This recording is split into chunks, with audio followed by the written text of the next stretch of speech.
ABC One Television. ABC One Television. ABC One Television. Le leader en actualité. La messe commence, chers téléspectateurs. Voilà, je suis très content moi, le cardinal Yves Luamba, d'être devant vos postes téléviseurs pour vous présenter ce magazine intitulé Bosolo la politique. Merci beaucoup à l'équipe technique au Bada toujours au four et au moulin pour satisfaire bino banani bino ba téléspectateurs na biso. Là je vois la réalisation Fia Lungela na Pession Botesika Ozali et puis Jonathan Sindani, voilà, sans oublier aussi bandeko na biso bada na radio bada na biso na 98.3, voilà, avec l'ingénieur Gabi Moudiolo, voilà, je vous salue. Et puis pourquoi pas toute l'équipe de Bosolo na politique et puis toute l'équipe de l'Africa Télévision. Merci mingi na bandeko badola na biso na mboka ya bapaya, voilà, na to permettre biso bala na biso na 5 continents ya monde, voilà, na bo sanité à travers notre chaîne en ligne. Oui, Bengami Bongo na combo à ABC One, voilà, chez Maman Chantal Ayao. Merci beaucoup. Et puis pourquoi pas, na bandeko, on a biso na ici, na 26 provinces, il y a République démocratique du Congo. Très bien. Essentiel, il y a l'actualité, Oyo, Tozoli Bino, parce que émission Oyo, laissez-moi vous dire que dans l'émission, il y a population. Oyo, Makambonio, c'est les gars et Pemene Pene, la population. Tous allons déjà informé pour ton mécapé Kosolana Bino. Ton mécapé qu'on retenir pour Nabino, l'actualité politique, en même temps aussi, l'actualité Nenganini, Ezali Koleka, Pene Pene, la population. Voilà. Insécurité, Ezali Korenye, na commune, ya Bandalungwa, Oyo, des quartiers. Basant en conflit, voilà, quartier Lubudi et quartier Lingwala, Oyo, et causé même mort d'homme. Voilà, tout a déjà informé, il fallait même Ngamuruna Kita sur le terrain, mais je vous informe que Nangonga Otodoloba, des quartiers, on est en conflit, Otodoro Senga, Naba autorité, Baluka Komandengeni, P. Koki Korenye, na commune ya Bandalungwa, et surtout na bourgmestre. Entre-temps, déjà, na commune ya Lemba, na quartier Gombeli, il y a un problème sérieux, il y a courant. Oh, il y a déranger bango, il y a de cela 6 mois. Quartier, on a un courant, oh, il y a bengi biso, même que population est abandonnée. Bourgmestre, il y a commune ya Lemba, quartier Gombeli, il y a 6 mois, courant est alité. Député, problématique, il y a population. Et Talibangote, na Lemba déjà, tu as 2 députés provinciaux. Tu as Peter Kazadi et puis tu as Mama Yvette. Mais tu as la vacance parlementaire, tu as une solution de mon côté. Les députés nationaux, au district de Moamba, tu as Jean-Marc Kaboun, tu as Raphaël Kibuka, tu as honorable Pierre Kangoudia, tu as honorable Pius Mobile, aujourd'hui le ministre. Tu as honorable Mayo Mambeke, aujourd'hui le ministre, il y a budget. Honorable Steve Mbika et le loi dans les ministres. Il faut se souvenir que la population wanande ba mandata bino pour que le sala musala oya koyeba ba problématique au peuple azali na yango pour que bon mema yango auprès ya ba autorité pour que solution ezala plus vite pour soulager la population. Donc voilà, makamodo kene mabe makasi et on était obligé quand même ya ko informer bandeko ba Hollanda biso et puis pourquoi pas na ba autorité neni makambo ekoleka awa tokei na makambo ya politique dossier Martin Fayulu et Théodore Ngoyi o bazaki ba candidat voilà o bazali kosenga na ba parlementaire ba destituer président de la République, le chef de l'État Félix Antoine Tshisekedi et puis azala ba mettre en accusation. Les ali dossier très sensible. Je crois qu'il y a invité la biso oyo malgré awa todana un sujet autre lobelela mais on a quand même très important to mekape ko lobelela moi actualité wana ndingi dali koleka awa na République démocratique du Congo. Entre-temps déjà na prison ya Makala on nous informe que situation drame à la prison centrale de Makala, les détenus ont fait 4 jours sans manger. Oyo todali ko senga na ba autorité détenus, oui, c'est son droit aussi. Il y a relié à Eloko. Donc, senga na lombango, nyonso baluka commandé n'baruiko dekate situation oyo ezali koleka na awa na République démocratique du Congo. Très bien. Je crois que va inviter la biso déjà ya mokolo baye awa avant nabanda déjà si chez la biso autre meka kolobelela lelo awa na magazine oboso na politique mais nabandi d'abord na présentation na bango to yambi professeur Daniel Piandombo auto ebi azali concepteur ya philosophie autour benga ya dictature éclairée. Il est déjà avec moi mais aujourd'hui azali il n'est pas seul. Aza accompagné avec le professeur, avec madame professeur, voilà, Pascaline Pindi, au Bazali, on appelle ce bino déjà, Botenabino, et soyez les bienvenus dans le magazine Bosolo na politique.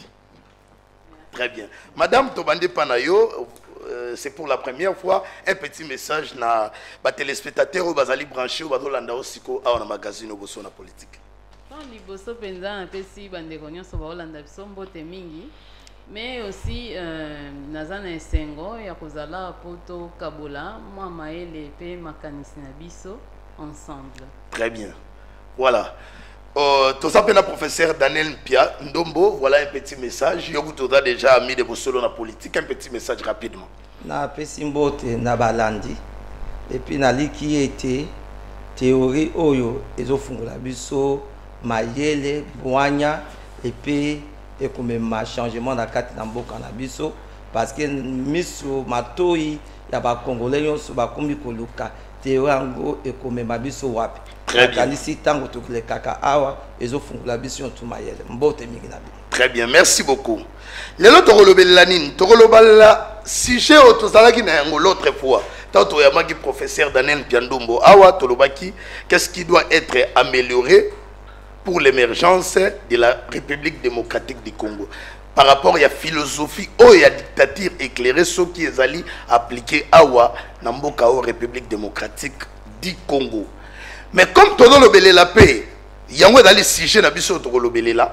Entre-temps, demande il y a Martin Fayulu, na pasteur Théodore Ngoyi, voilà, et ça peut priorité pour la biso au sein de la destitution. Il y a président de la République.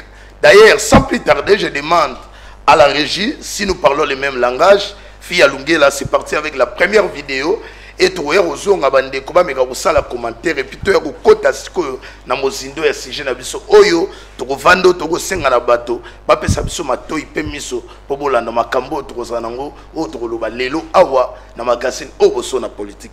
Rapidement, c'est parti avec la vidéo, Fia Lungela. Il faut que les actes suivent. M. Tshisekedi, il le sait, il n'est pas légitime. Non seulement il est illégitime, maintenant il pose des actes en violation intentionnelle de la Constitution. On ne peut pas laisser passer cet aspect des choses. Et c'est pour cela que je soutiens totalement l'action de Maître Théodore Ngoyi. Et j'ai dit à la population, j'ai dit à tout le monde, M. Tshisekedi court un risque énorme. Donc il doit être traité de haute trahison. Voilà ce que nous disons. Et on ne peut pas prendre à chaque fois pour les Congos des demi-mesures. On ne peut pas à chaque fois pour les Congos accepter des choses inacceptables. Ce n'est pas parce que ces juges-là m'ont causé du tort que je dois soutenir la violation intentionnelle de la Constitution. Non. Nous sommes des hommes ici au Congo et des femmes qui sont des hommes et des femmes de principes et de valeurs. Le respect de la Constitution est sacré et M. Tshisekedi doit respecter la Constitution. Nous sommes de retour. Bissonne Sotolandi, TV Zali Radio T. Voilà Martin Fayulu, Madidi qui soutient ma initiative via Maître Théodore Ngoyi. Et il demande au Parlement de destituer le président de la République qui est en violation intentionnelle de la Constitution. Naza déjà n'a pas invité la Bissou. Qu'est-ce qui doit être amélioré pour l'émergence de la République démocratique du Congo? Et surtout, dans le concept, il y a professeur Daniel Piandombo où il y a dictature éclairée. Mais dans l'ingé d'abord, tout le d'abord dans le commentaire parce que demande à Martin Fayulu na Maître Théodore Ngoyi et susciter ma réaction qu'il est. Et vous, étant concepteur, il y a philosophie, il y a dictature éclairée. Comment digérez-vous? Bon, ndeko cardinal, na pesio merci. Omoni moto na mutaza na opinion na ye. Professeur Théodongo aza na opinion na ye. Et puis ndeko na biso Fayulu aza pe na opinion na ye. Mais moi je crois que l'opinion na bango eza pour l'intérêt à peuple congolais. Nazo do bango pe bato so bazo yo kanga. Moment oyo biso tozali sika oyo eza moment teke to lukali susu désordre ou makila etanga na kati ya mboka oyo. Bako destituer président de la République pour quelle raison? D'ailleurs, violation de la constitution oya zoloba. Constitution o wapi?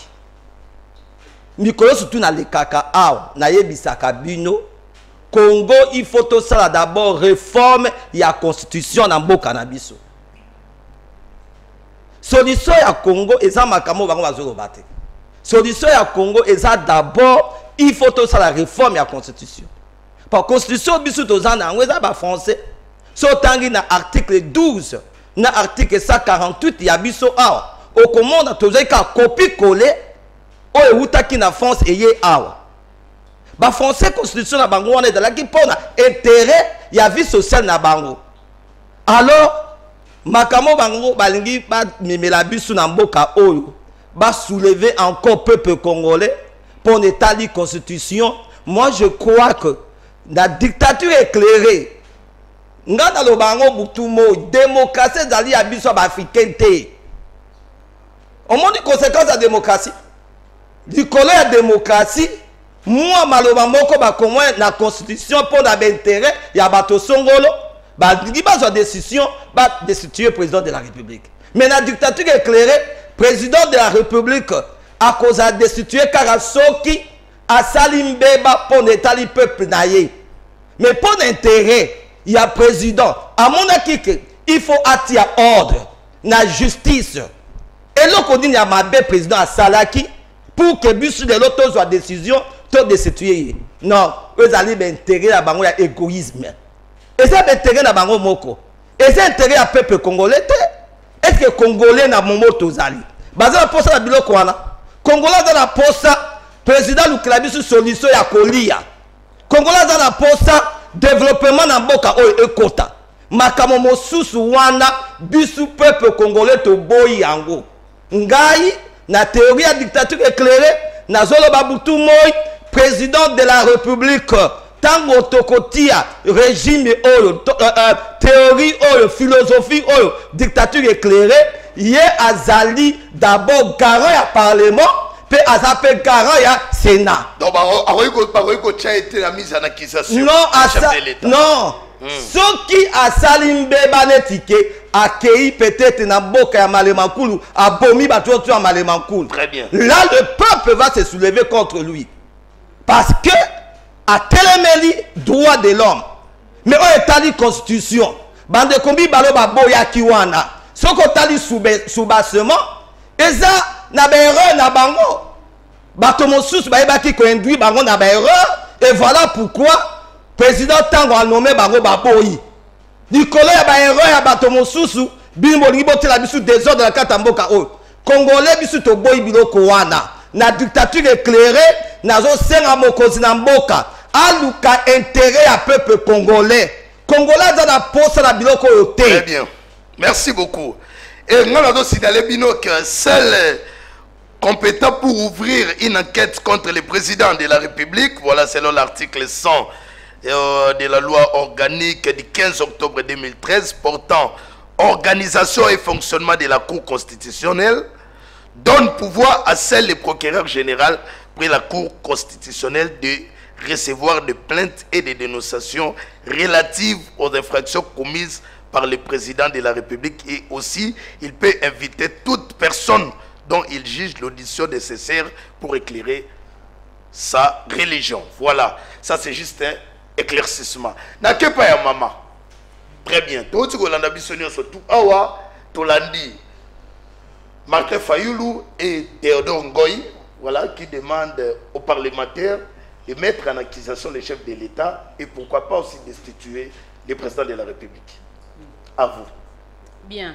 Donc, nalikambo wana, nga pe makanisi na nga ekokani mwana makanisi ya professeur Daniel Mbia, dans le sens que lelo, ce totali contexte o tozo vivre na mboka na biso, nakanisi congolais nyonso, surtout ba kambi na biso, il faut to sangisa mayele, to sangisa mitema pe milimo na biso, po biso nyonso to kende liboso.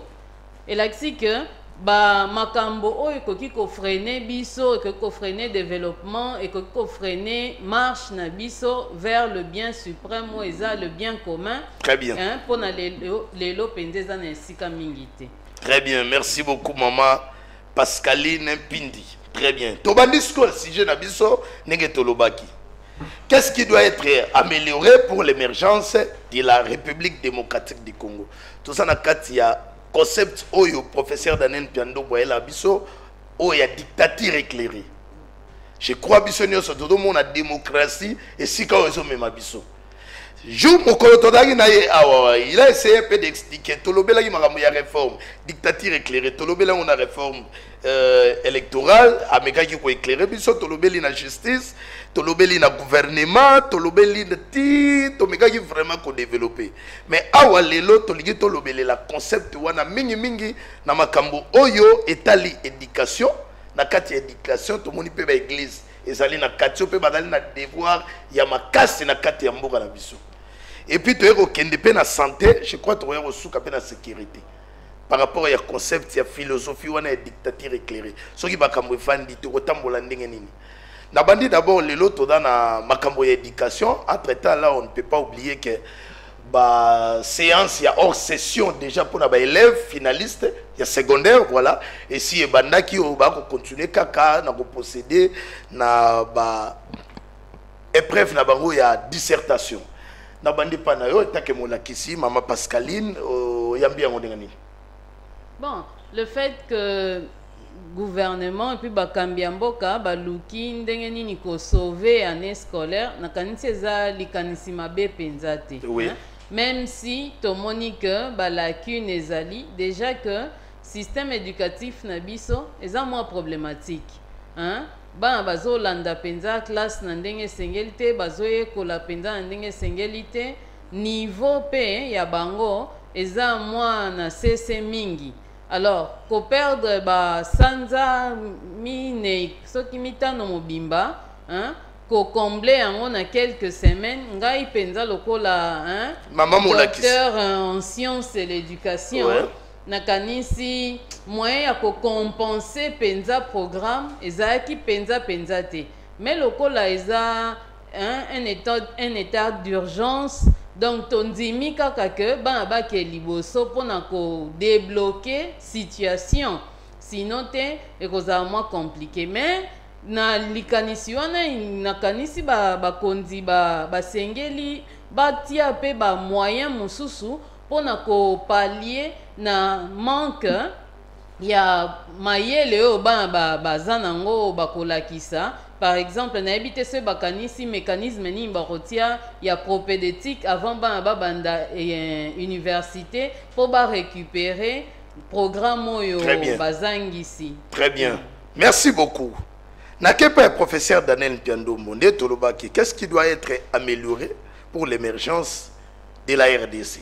Donc na kati ya dictature éclairée déjà tozonga ki omekaki ko éclairer biso na ba émission to yamba ki l'autre fois mais lelo to ye to bandi na yo na éducation plutôt nini ezo senga ba améliorer pour que cette fois-ci ba na biso soki lobby to adopter concept to régime wana ya dictature éclairée éducation et soit la quinte. Bon eloko moko cardinal il faut to yeba na lobango butu moyen. Très bien. Développement en boka ezolo baté ke boza ba diamant boza na ba or boza na ba colbert. Développement en boka ezo bana d'abord na éducation. Mboka oyo éducation za mala monter. Quel que soit boza na ba diamant, quel que soit boza na ba or, quel que soit boza ba ressources nyonso oyo biso toza na ngo tokozunka kaka sima. Parce que na éducation je suis docteur en éducation. Étant docteur en éducation, tomona kososola ete éducation ezali clé ya développement. Mboka o ezali éducation malamu te ekokendaka liboso ata mokolo moko te. Mais na concept ya dictature éclairée, éducation na biso ekobana d'abord na famille. Famille bangonde bato bazo pesa bana éducation tango banda baza bana mike. Très bien. Avant bakoma école maternelle ou bien primaire. Éducation de base, c'est d'abord éducation de base d'abord et sa famille. Très bien. Alors ce qui totali famille en ya Congo lelo. Et sa famille wapi. Papa azoke na musala bazo futa yete. Maman il faut la mukana 4h du matin à kenote kamapa.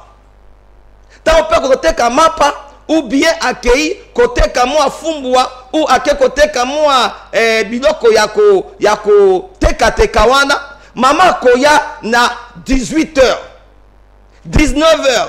Entre temps banda baza bango moko na ndako. Nanda kozua éducation ya bana wana. Omoni koko so tozana yango, koko se a liboso, eza d'abord famille na biso te échouer.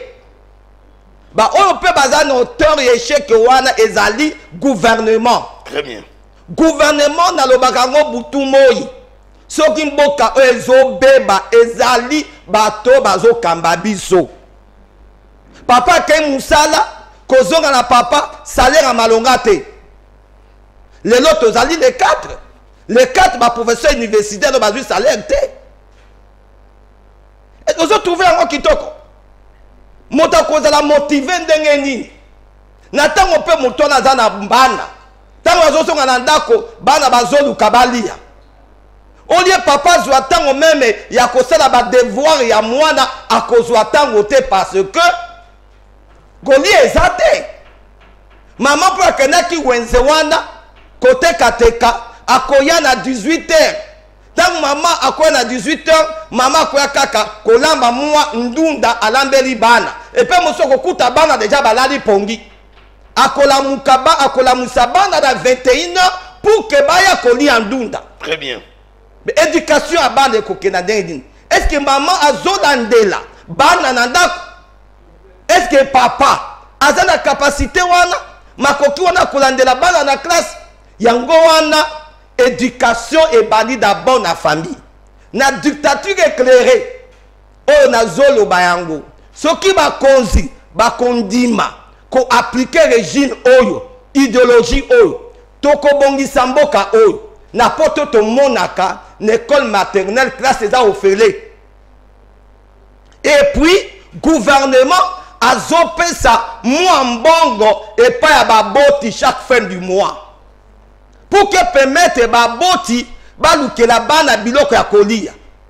Ce qui te suit likanisi wana atako to boy ko pesa bango mbongo ba allocation wana o to pesa kana poto. Ce qui te be ko pesa bango mais to pesa bango ata salaire ya malonga. O ko permettre papa tanga uti musala na 16h abano zuwa ba devoir ya bana na ye. Maman akofana na ndako. Ce qui peut maman sala ka musala. Maman na papa bakokoma na ndako peut-être na 14h 15h. Bakoki kozwa même bienfaiteur. Mbola kisi moko akoki koya na ba 17h ala kisabana makamo bango bayekolaki na kelasi. Mais sika oyo famille eza nulle part. Gouvernement sali ke même na bolingo alibote ezali susute. Maman zolinga papa li susute, papa zolinga maman li susute. Mais to vanda kaka to vanda kaka. Très bien. Bana pe ba koti ba rebelle contre ba parents parce que ba parents bazana bazu susute na facilité na ko satisfaire ba besoin ya bana na bango. Très bien. Merci Toro Kenemale Malembe. Na ke pa ya professeur Pascaline Pindi maman na Rolanda ou bien. Na niveau ya société ndenge to bandi d'abord na makambo tali éducation ezo senga nini? Bon, na ndenge professeur azo postulé nini idéologie na ya dictature éclairée alobi que na kati ya idéologie wana esengeli kosala ba grande réforme non ba grande réforme sociale pona ko bongola bizaleli to esaleli ya mboka na biso po mboka na biso ekende liboso. Sikoyo soki tolandi na éducation tomoni problème oyo ya soulever société na biso famille oyo ezali cellule de base ya société eza na mikakatano mingi. Mais malgré responsabilité à 80% dans l'état to biso moko pe ba parents moi irresponsabilité pe des fois yango ko sala que les sociétés dans la foutie. Irresponsabilité on est ba parents nga na kanisi ndenge ozo tia moi pourcentage wana vraiment nga za mutation sociale donc na yebi penda avec exactitude te mais na yebi naza convaincu que gouvernement to ba kondina biso mboka baza na part ya responsabilité mingi po awa elobami donc pour na ba intérêt na bango égoïste ba sacrifier population na biso bazo ko pesa opportunité te ya ko sala que ba mabota ezala consolider po mboka misère ezali du moment où misère ezali batu baza incapable même ya kolia moi eloko. Donc mutu nyonso ifo bima kende ko bunda ata baboti babundi mais en même temps tant bazozonga bazokoka kaka te kosalisa ma libota bana na ndenge sengeli donc bana pe baza laissé pour compte yango na ndenge tokanisi que ya solo gouvernement eza na part monene ya responsabilité na kati ya instabilité oyo et na kati ya mabota et puis on a causé problème éducatif. Très bien. Oui. Merci beaucoup maman. Professeur Daniel Biandombo, mais quand vous savez si ko lelo na soki dictature éclairée vandi donc lelo na ba programme na niveau ya ba été le sikaba na bazotanga. Est-ce que le programme scolaire est amélioré tout pour continuer à le programme oyo banda kala autre batibledge batikela biso kino lelo to ko banango ndeko Yves toyeba ko sola di kambo oyo Congo eza na posa na ba universitaire. Ah bon? Oui. Ba universitaire ba komi tellement minki na mboka oyo mais développement ni industriel ni économique et ça la carte mboko yote. Programme oyo banoko batikela kibiso eza programme oyo eza kozongisa Congo sima. Ezozongisa biso sima mosika pona nini. Programme na biso ya Congo ezo former ba généraliste. Développement ya mboka ezo sur la poste la ba généraliste té. Pour que mboka kenda liboso eza na poste na ba spécialiste. Cela veut dire quoi?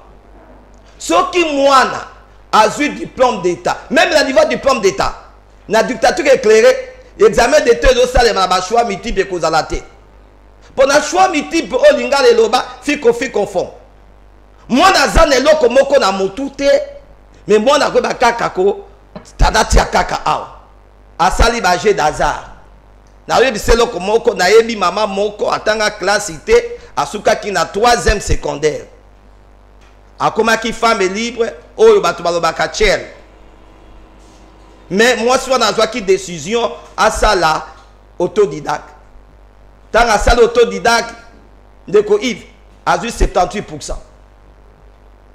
Ah bon? Moto asuka ki na 3e secondaire. Peut-être grâce à Saint-Esprit. À sali autodidacte a eu 78%.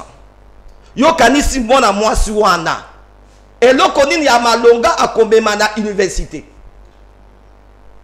Système na biso ya kolakisa bana na mboka oyo ezozongisa bana sima. Na mikili ya poto soki mwana lobi akosala droit. Alors bakolukela mwana bakuru mwana kolanda bakopese peut-être bakuru ya politique sans politique cours ya politique cours ya droit. Ok, bakuru oyo kosunga mwana akoma lobi un bon juriste. Moko mona biso na ba université, mwana do sala économie, ba pesi 21 cours na première année. Bakuru ango sur 21 cours, ça n'a rien à voir pour na développement na ye carrière na ye. na dictature éclairée et lokaliboso toko changer toko ça la réforme na niveau d'enseignement il y a EPST tout même na niveau université nyonso l'école primaire toko ça la réforme ekozala ndenge nini tokolakisa bana biloko oyo ekomemela biso développement na mboka oyo tokolakisa bana à partir école primaire comment mona koki koyeba kosala science ce qui mona zosala alinga sala science na secondaire tokolakisa etala ndenge bachayaka ba produits chimiques et tout ça na pote zosalema okomona mona moke ya 6e il y a 6 ans 7 ans aza na labo mais biso wana Congo moi na 6 ans 7 ans akomo simba Bible akomo teya na dictature éclairée à partir de l'école primaire changement total et que ça le mana domaine de nyonso même domaine ya balakisi na poto mikili na poto moto azolakisa aza d'abord moto aza témoignage madame moto azali immoral comment bozo pesa ye alakisa bana pourquoi même immoralité na kati na bana to peni tika kuna kata hote na ebisio me makambango ya exeta oyo surveillance ngamoko na keina noa na ke kotala na ba zone d'éducation na komi wana boye na tali bazo bisanga ke ba parti politique etini ba liste pour ba surveiller ba session ya ba exeta ndenge doleka batini ba liste IDPS atini liste na ye PPRD atini liste na ye Palou atini liste na ye mais batongo bodo tina ba liste ngo to talibana wana obaza koya o ba ko surveiller examen d'état o talina nous habillement pantalon esike latami na loketo to éviter vraiment natiki o continuer nazo ebisa yo bato bazo bebisa bisu mboko bato politique soki bolembi mokili soki bolembi Congo bokela ko sala ya binu mokili ata da planète Mars botikela bisu Congo na bato oyo bakozala capable na ko diriger Congo comment ba parti politique boko matin na niveau ya kotinda ba surveillant na ba centre ya examen d'état mais c'est compliqué voilà pourquoi ndeko Yves nazoye bisa yo bato a désordre bazo bebisa Congo eza bato a ba parti politique très bien bon tolobaki likambo ya réforme tant mwana alandi était moi bien l'école primaire to kopesa ba cours mingi te to kopesa cours ya calcul to kopesa cours ya français to kopesa cours ya anglais to kopesa cours ya informatique OK to kopesa peut-être cours ya comptabilité na cours oyo ya éducation à la vie histoire to boyi na mai histoire wapi histoire ba mindele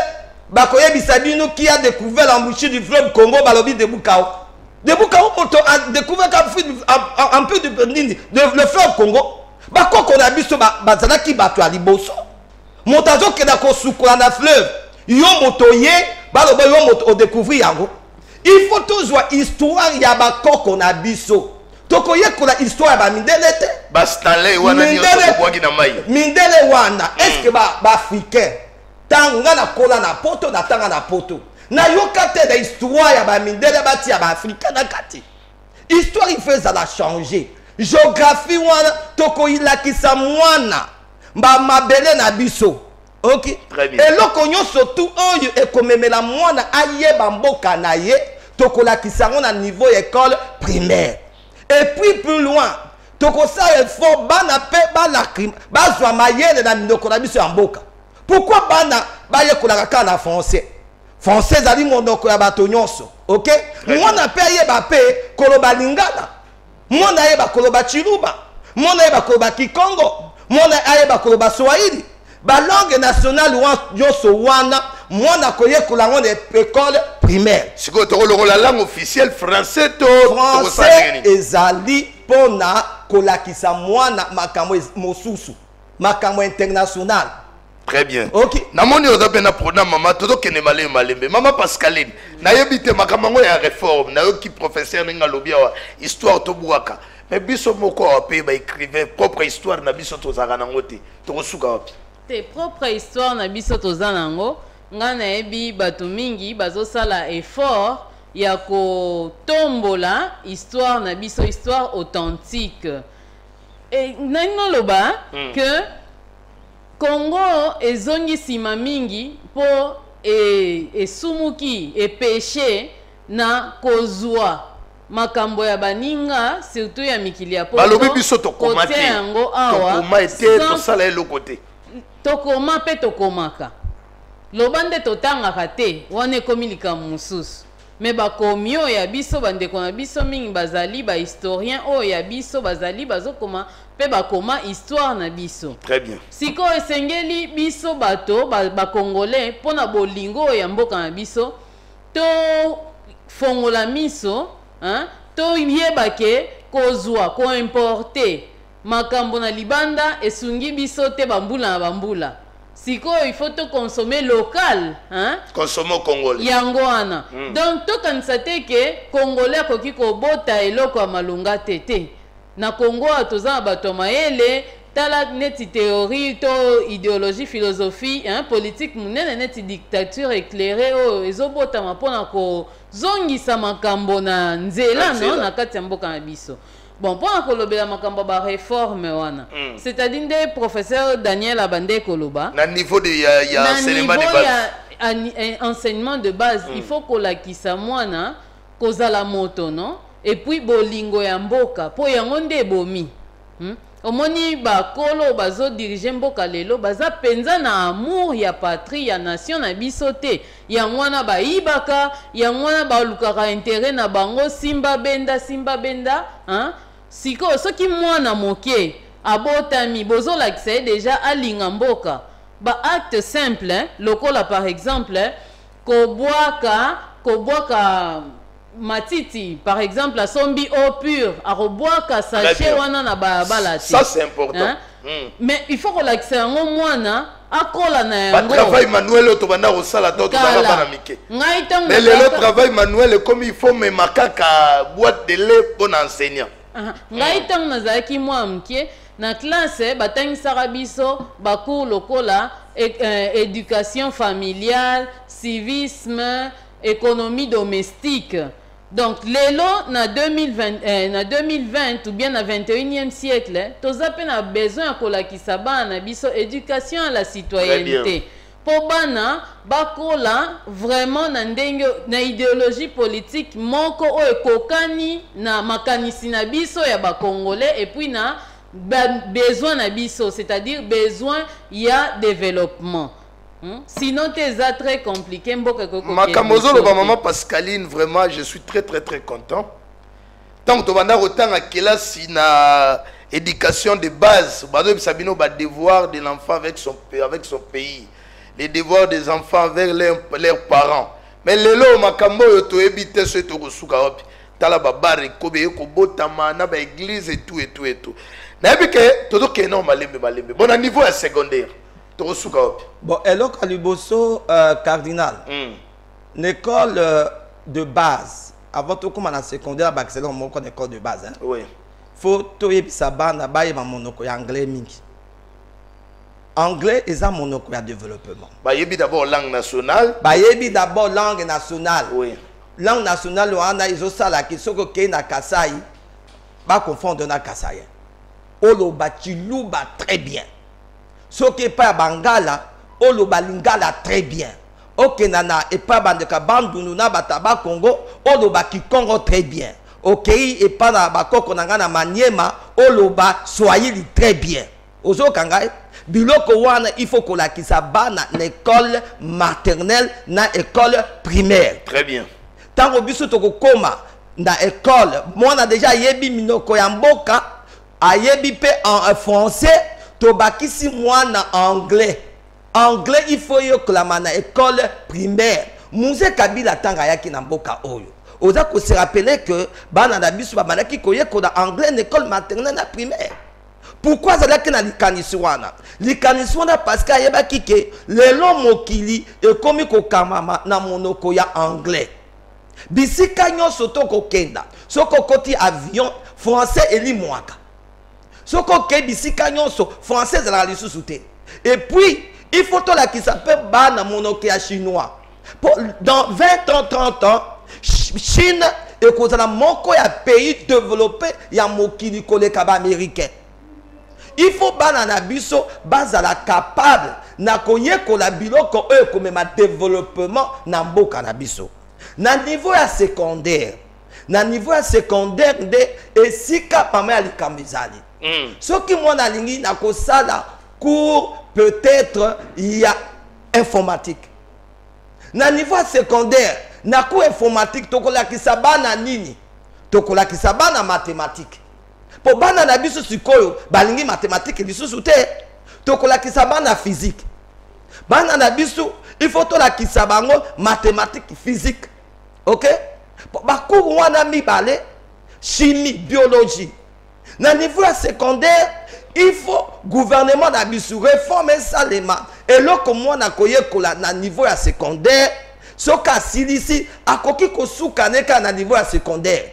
Soki mwana linga sa la construction, bakolakisa mwana batongaka pont ndenge nini, basalaka ki maçonnerie ndenge nini. Tango ye akosilisa école secondaire, azata na posa ke na université de sous-souté. Pour azui déjà boye binyonso na niveau ya secondaire pour que asala musala lobby. Très bien. Les lobes bana na biso akosilisa secondaire ayebi ata kokomba lettre te. Yozo ebisangai eza faute na bango. Eza faute à gouvernement. Pourquoi faute à gouvernement? Ba enseignant ba komi démotivé. Ba enseignant ba zo pesa bango boanya. Ba ze surtout motivé te. Parce que enseignant a commis kosenga mwana même droit d'auteur ou bien asomba syllabus na école primaire. Enseignant a commis même côté kaba point na école secondaire. Biso to tanga bongo te. Pourquoi Likamo est commis les enseignants à kaba point? Parce que enseignants a mal payé. Très bien. Voilà pourquoi réforme la dictature éclairée na niveau ya éducation. Tokola kisabana baku oya science. Baku oya komema développement na mboka o. Baku loko la construction, baku loko koye bako sala maçon, baku loko koye bako tonga, baku loko koye bako sala aux la vétérinaire, aux la médecin, baku loko ya agronomie, koye bako pêcher bambisi, biloko wana. Tobo sana biloko ya kalawana, ba histoire, ba géographie, tout ça, on n'en a pas besoin pour le Congo. Même aujourd'hui, moi j'ai dit, je suis docteur en informatique aussi. Nami lo bakalelo, ngai sokinaye baka, na kokai ko sala informatique ité. Pour n'importe informatique, bana bazoye kolango à partir de l'école maternelle. Oh, dans niveau ya secondaire, ban il faut ba yekola makamo ok, na silisi secondaire directement na komi kozala na entreprise nangai ou bien la construction. Très bien. Entreprise nangai koyeba koloba. Entreprise nangai kosala loko songo ou pakala. Voilà pourquoi tozomo na mona siso université. Université ngo boko même la biso bana mona yebi kotanga ata mukete. Okotuna diplôme d'état na ozwaki comme 80%. Moi je confesse, moi j'ai eu mon diplôme d'état avec 51%. 51%. Mais j'étais plus intelligent, mais mon examen d'état n'a eu 51%. 51% gagne diplômé 51%, mais naza docteur d'informatique, docteur d'éducation. Faute nyoso ndeko Yves yeba na bolamu to changer makamomik na mboka oyo. Ba konzo baza place na mboka oyo. Baza na souci na bana na biso te, baza na souci na biso te. La génération à l'obité. Est-ce que c'est faisable, Maramoni Sodolobaou? C'est faisable vraiment? Mais c'est faisable. N'importe Zali Bongo. Moi, à lui, là, c'est la construction. Bakola qui s'est construction depuis première, secondaire. Très bien. Bien que Bakou Mosu se koya. Moi, là, où Bakou Mingite. Moi, là, Tangaki informatique na poto. Na premier gardien, na Zaki na 5 cours. Deuxième gardien, 5 cours. Troisième gardien, 5 cours. Première licence, qui n'a 4 cours. Deuxième licence, qui n'a 4 cours. Mais quand on a bino, il y a université 21 cours, il y a nini. Bon, ni mon asala, ni de robot au péni. Ni kamonini. Bah, comme on sous les angatina. Toujours quand tu as un programme, il y a éducation pour la nini. Et voilà pourquoi tu as racisme. Il faut réforme. Dans l'andaki, ministre Nangaï, il y a enseignement supérieur. Alobe loko moko et toucha kinga mingi. Aloba ki ke Congo toza na posa na école professionnelle école professionnelle toza sur la posa ba universitaire mingi te toza na posa to former bana ba formation ba 6 mois ba formation ya 1 année moi na suis certificat wana akei ko luka musala na certificat wana c'est possible problème ezo manquer bisu ezali mbongo te na lelo bakabutu moyi ba politicien baza na mboka oyo botikela bisu Congo bokela na planète Mars parce que bino boza na posa mboka ke na liboso te très bien bokolo bino bokozwa posa mboka ke na liboso peut-être bokela ko se réfugier ta na planète Mars botikela bisu ba oto na posa to bongisa mboka oyo na simon to kopesa bino 30 ans bozonga lisusu na Congo botala ndenge bisu to bongisi Congo. Très bien, merci beaucoup. N'a pas un maman professeur Pascaline Pindi, analyste de l'Orosala na makambo nyo surtout professeur Daniel Tautulu. Non, makambo tsolo beza vraiment na nzela pondenge tozoloba. Donc situation actuelle elakisi biso ke mboka eza penza na se na kati ya libulu siko il faut kotombola yango mais pona kotombola yango il faut ko travailler sur moto hein kolakisa moto azala nano moto amilinga alinga mboka na ye bongo atonga mboka na ye moto centre de toutes les actions tout à fait OK donc yango no ki ke loba miawa na éducation de base élémentaire ba pesi mwana balteye bo moto na ye identité na ye bolingo ya mboka siko tanga comme na secondaire mwana wana ayekoli ba métier na loba kutu hein biso bato tokomi mwa bamikili mususu tomoni ke bamboka wana etongami mpe etombwami kaka grâce ya bamétier ya batechnicien biso tolingi mosala ya biro omona bajeune mingi epa na biso bazotambola na nzela soko otuni ye ndenge nini te ngai na sisi naza licencié en mais naza na mosala te mosala nini olingi osala mosala ya biro wana eza idéologie ya bauniversité oyo ememeli biso awa na mboka na biso yango wana développement soki mpe mosala emonani te tosali cabine soki mpe emonani te tokoki kosuka na église yango wana nécessité ya koforme bana bajeune na mosala ya maboko toloba yango bongo mosala ya maboko mpo awa na mboka na biso culturellement ekoma lokola mwa soki moto alobi ngai asaka mosala maboko bazomona ye bazolie directement na makambo ya mabe mingi lokuta boye na boye or mboka ekotombwama kaka na misala wana mpo toza na besoin soki ya baconstructeur bamaçon mais il faut bazala qualifié yango wana il faut basala formation professionnelle na mboka oyo eza mboka soni mingi bapoliticien balingi éducation te tala kaka toza kaka na INPP toza na mwa plus ou moins centre de formation wana eza penza na reconnaissance officielle te toza na bato oyo bayebi mosala o bayekoli yango par expérience mais baza qualifié te po basala mosala par exemple basala mosala na kati ya basociété minene etc. Donc yango wana nécessité ya réforme na baniveau wana po mboka totonga yango mpe ekende liboso. Merci beaucoup maman professeur Pascaline Pindi, merci beaucoup na professeur Daniel Mpiandumbo. Toda continuer bodolanda biso na 98.3 na Africa FM bandeko nyonso bolanda biso na bamituka bisika bozali tozali ko continuer awana ba professeur poto sololola na makambo oyo ko ikobunda pona émergence ya mboka na biso République démocratique du Congo. Mais comme todo lobelela makambo ya ba réforme, est-ce que na ba église na biso surtout ba église de réveil kuna pe ko senga réforme il faut ça ndeko Yves ngaza mutu ya église te po ba lobby ba fa de la riso ki ba koma ebele surtout ba église de réveil contribuer à 80% na bano tout le monde a phénomène en de la les locaux comment transformer ba mo benga bango ba kuluna banani bakamukili kili bon omoni makamozele kana église ezo le kango parce que démocratie za na Congo na dictature éclairée to démocratiser même les camo ya église. OK, la dictature éclairée la place dictature église éclairée place église église na bamboka nyonso na ba régime nyonso et jouaka toujours rôle moko très important. OK, église est d'abord institution moko oyo ekolakisa mwana vie. Soki mwana échoué na classe. Aye na l'école a échoué. Espoir ya souka ya moto. Pour que moto azala renouveler eza église. Mais l'église na biso lelo ekomi au lieu moto azala renouveler moto komi lisusu mabe koleka ndenga azalaki liboso. Mabe koleka ndenge nini? Makamo je salema na l'église na biso. Okomona makamo etelo permanence. Ba garçon mon kaka 10 na ba 20 na ba ser o misala ezate toke na permanence. Na permanence wana ekomi place ya kindoki, na permanence wana ekomi place oyo ke bango bazali kosala makama bango ko bota bana.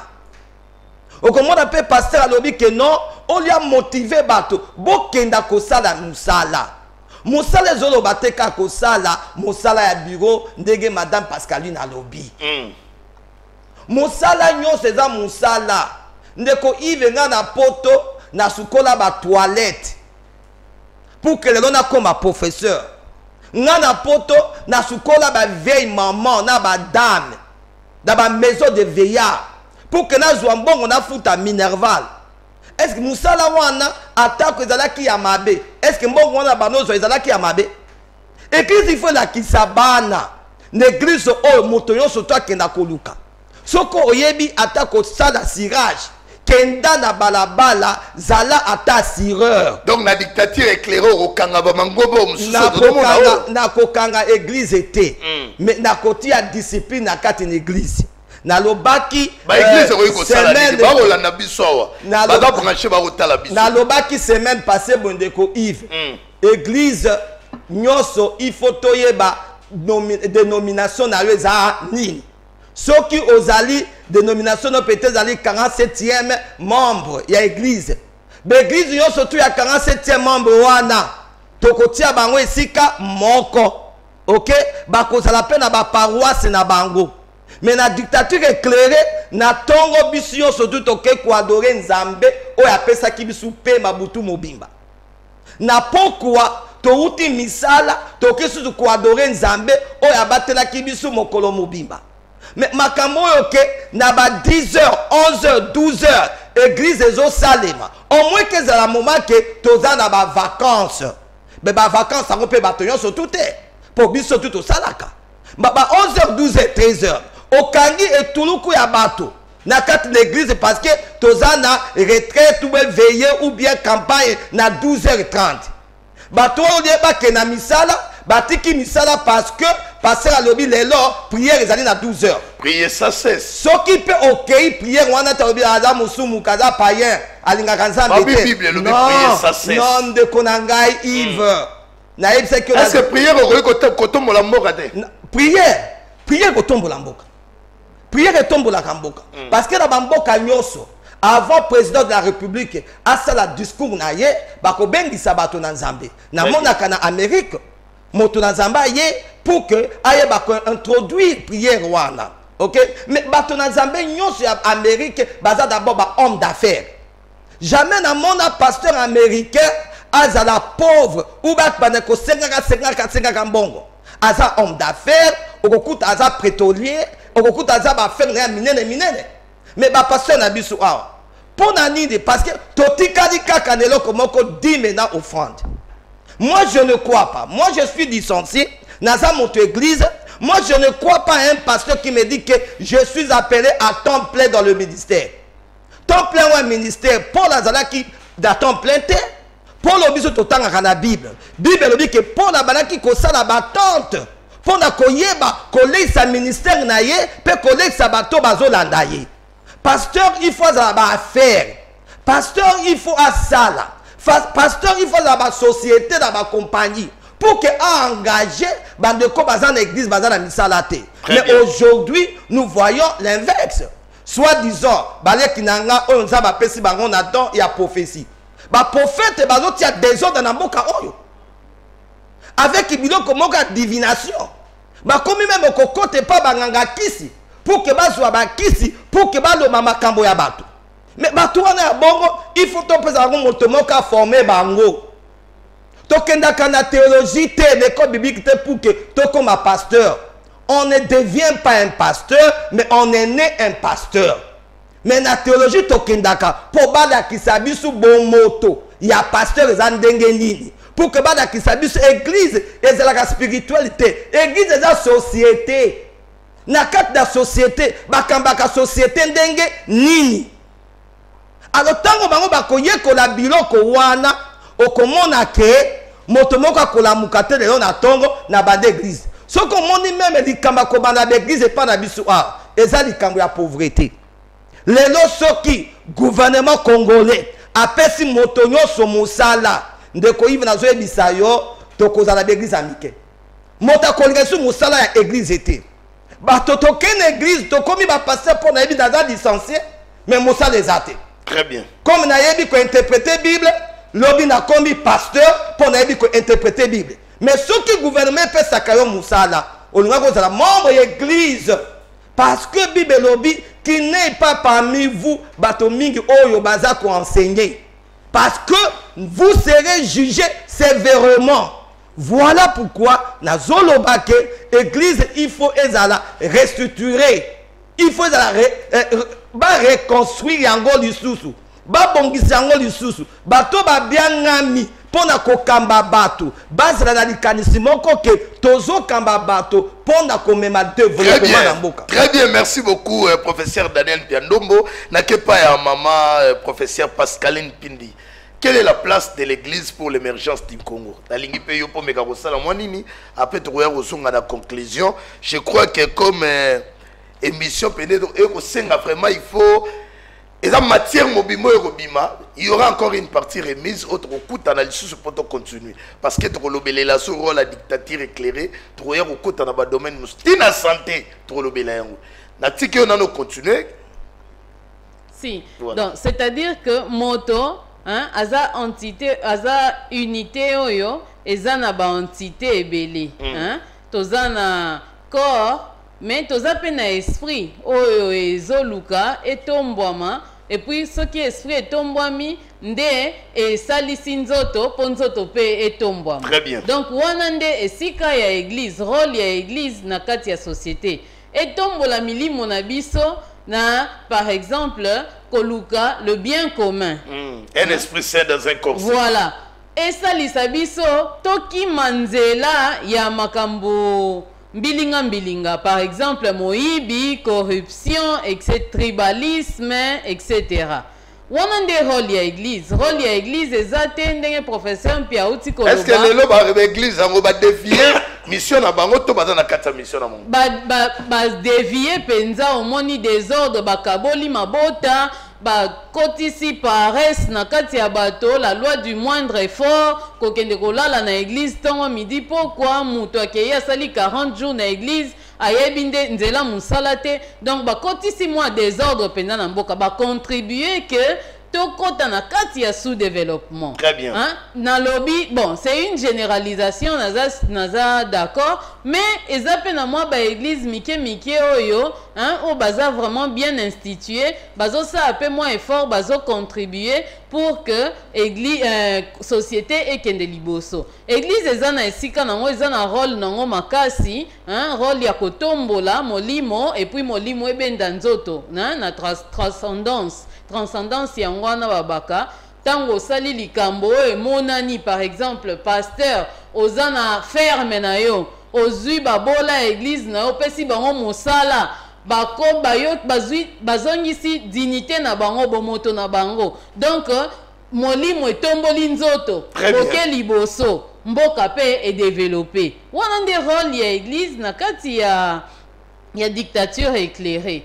Il y a une dictature éclairée ndenge lobami awa donc ekozala kozongi samboka na nzela kotia ordre pour désordre les kimingi tapage par exemple hein auditif wana to mona na kati par exemple ngana za ba voisin mibale hein ya ba église de réveil pembeni nanga etali bango te soki tolali batia biso makelele ndenge moko so lobi boye balobi na o oza molimo mabe oui oza molimo mabe oka penza pasteur azobwakela ombwakela na micro na ye kuna na ba haut-parleur po okutanaki na ye osololi na yo lakisi eke toza na quartier résidentiel bana basengeli batanga et puis tosengeli mpe na repos après ba journée ya misala oyo tosalaka très épuisant. Donc, il faut une dictature éclairée, l'État, le garant de la nation, président, à cause de ça, pour déterminer rôle, il y a institution, et puis il y a mutuna. Chaque avenir, ça a 20 églises, dans chaque la rue Moko, et donc contenir ce qui 20 églises. Misère. On ne peut pas même wana eza misère nde salibon parce que bato bazokende église koyemba Rabbi alobi nini pona lipa na ngai alobi na tongo. Vraiment. Ce n'est pas possible. Donc Rabbi alobi ni pona lipa no alobi telema kende yekola mosala sa mosala po obika et puis mboke kende liboso. Très bien. Nakomi tokomo koma na suka ba père et église de réveil koto pe ba suspendre Sonika Futa pe koto contre sa suspension. En attendant Godem Poyi, le président de l'Assemblée provinciale, voilà, est élu à la gestion du Haut Conseil des Églises de Réveil ici en République démocratique du Congo. Très bien, nous sommes presque déjà à la fin, on nous fait signe, na ligne na conclure, na bandi d'abord et pas à maman, trouver qu'on retenir ni par rapport à ce qu'on a eu à parler aujourd'hui dans ces magazines. Nga lingi bato nyonso bazolanda biso bayeba et puis ba maniola eloko nini laksi dictature éclairée et puis mabongi na yango ezomemela biso oyo ekokomemela biso lokola mboka Congo. Très bien. Mboka na biso eza na pasi misère ekoti mingi tobungisi identité na biso ya babantu ya bakongolais alors il faut tozonga na source wana to récupérer yango pe to banda nzela ya sika pona kotonga mboka et puis to kotonga ngo kaka na nzela ya dictature éclairée wana po kopesa biso makoki na nzela ba réforme nango po to kende liboso. Alors bato ba adhérer na idéologie to na philosophie o ya sika hein professeur Mpia azo memela biso pona nga eza lokola mwa chance hein tozui mandenge ya makanisi ya sika esalisa bomoto na biso toki liboso. Merci beaucoup Maman Pascaline Pindi, voilà je vous signale que madame professeur, voilà enseignante au lelo azala qui invité na biso awa na magazine oyo bo solo na politique. Voilà. Professeur Daniel Piandombo avant qu'on se sépare na lingi pe pour ça la résumé après des annoncer Missa Isili pour trouver au la semaine prochaine pour continuer toujours kaka na makambo et à réforme parce que le seul souci au tozana yango ezali ka émergence ya République démocratique du Congo. À vous. Na lingina lo babuye nazo senga na ba congolais nyonso tozala éclairé. Moto moko amemela biso lisusu molilité na kati na biso. Pour makambo ezoleka na mboka oyo sika oyo eza makambo ya ba distraction. Elingi emema Congo congolais na molili. Na dictature éclairée tozo mema éclairage na domaine nyonso. Éclairage yango to bengisi yango réforme. Voilà pourquoi régime la dictature éclairée est un régime ezomema éclairage te na niveau ya ndako na yo. Alors nazo senga na ba congolais nyonso oyo bazolanda biso butu moyo bo comprendre que dictature éclairée est une dictature absolue te. Est une dictature ya Mobutu te. Dictature éclairée est une dictature moko ezomema développement na mboka ya Congo, développement ya corps, âme, esprit ya moto pour que moto azala moto bisika yonso azali. Très bien. Merci beaucoup. Voilà, nous sommes à la fin. Le lotolobé les lagui dans ce jeune abisso.